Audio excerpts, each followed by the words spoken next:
बिस्मिल्लाहिर्रहमानिर्रहीम। आज का हमारा टॉपिक है चाइनीज़ लैंग्वेज।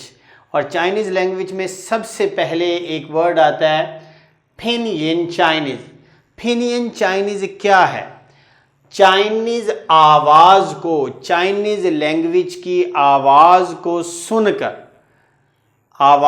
को सुनकर इंग्लिश स्पेलिंग की मदद से लिखने को पिनyin कहते हैं। पिन का मतलब है स्पेल, यिन का मतलब है साउंड। पिनyin यानी चाइनीज़ आवाज़ को सुनकर उसको इंग्लिश स्पेलिंग की मदद से लिखने को पिनyin कहते हैं, जिसे हम रोमन कहते हैं। चाइनीज़ इसे पिनyin कहते हैं। चाइनीज़ में सबसे पहले हम शुरू करते हैं अनिशियल। अनिशियल को चाइनीज़ में कहते हैं शंग मू। वो लेटर्स होते हैं जो किसी लफ्ज़ के शुरू में आते हैं सिवाय 12 मखसूस अल्फाज के। इसका मतलब ये हुआ कि जब चाइनीज़ ज़ुबान का कोई भी लफ्ज़ पिनyin में लिखा जाएगा तो वो नॉर्मली इन्हीं 23 स्पेलिंग की मदद से शुरू होगा।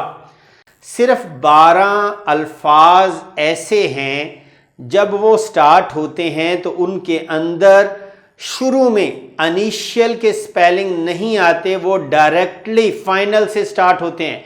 फॉर एग्जाम्पल दो, इसके अंदर देखें आप, इसके शुरू में कोई इनिशियल नहीं आया। इसी तरह के और 11 अल्फाज हैं, जब वो स्टार्ट होंगे तो उनके अंदर शुरू में इनिशियल नहीं आएगा। बाकी तमाम अल्फाज जो होंगे उनके अंदर, उनके शुरू में, उनके पहले इनिशियल आएंगे, बाद में फाइनल आएंगे। चले शुरू करते हैं इनिशियल। इनिशियल को कहते हैं शंगमू। वो लेटर्स होते हैं जो किसी लफ्ज़ के शुरू में आते हैं सिवाय 12 मखसूस अल्फाज के। पहला जो लेटर है इसे इस तरह से पढ़ेंगे पो। उर्दू में इसे पे की आवाज़ देंगे। जो सेकंड है फो, इसे फे की आवाज़ देंगे। जो बी है इसे पढ़ते हैं पो, पे की आवाज़ देते हैं। जो पी है इसे पढ़ते हैं फो, फे की आवाज़ देते हैं। एम को पढ़ते हैं मोआ, मीम की आवाज़ देते हैं। एफ फो, फे की आवाज़ देता है। डी ते की आवाज़ देता है। टी थे की आवाज़ देता है। एन नून की आवाज़ देता है। एल लाम की आवाज़ देता है। जी काफ और गाफ दोनों की आवाज़ देता है। नॉर्मली जब जी लफ्ज़ के शुरू में आएगा तो इसे काफ प्रोनाउंस किया जाएगा, और जब ये एंड पर आएगा तो गाफ प्रोनाउंस किया जाएगा। जी को क्या पढ़ेंगे क। ग, जी को कैसे पढ़ेंगे क ग। ये काफ और गाफ दोनों की आवाजें देता है। जब जी शुरू में आए तो क और एंड पर आए तो ग। काफ और गाफ के ख एच दो आवाजें देता है। एच को पढ़ते हैं ह, हे और खे। अगर एच के फौरन बाद यू का स्पेलिंग आ जाए, यहां पर हम खे की आवाज देंगे।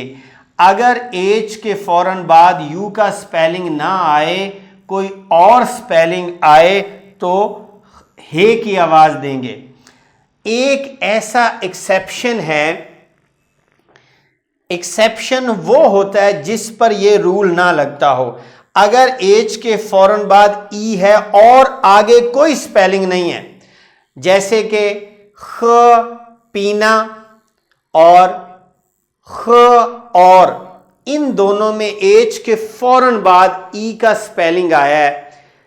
आवाज हे होनी चाहिए थी, लेकिन यहां पर खे की आवाज है, ये एक्सेप्शन है। एच के बाद ई है लेकिन आवाज खे की है।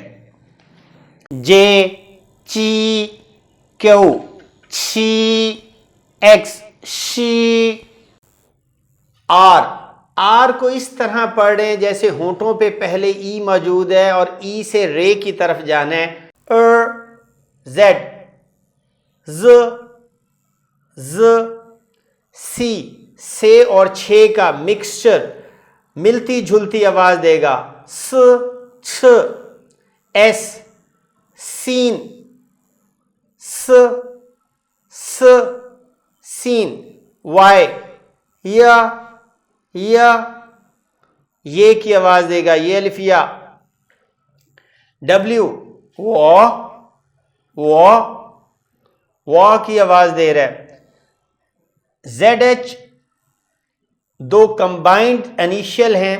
जेड एच के बाद अगर किसी लफ्ज में फाइनल का स्पेलिंग आई ना आए, जेड एच की क्या ऑप्शन है? जेड एच के बाद दोबारा मैं बताता हूं, जो जेड एच है ये दो स्पेलिंग एक साथ हैं जो लफ्ज के शुरू में आ रहे हैं, इनके फौरन बाद आई का स्पेलिंग ना आए तो आवाजें रहेंगी च, और सी एच के बाद आई का स्पेलिंग ना आए तो छ, एस एच के बाद आई का स्पेलिंग ना आए तो श।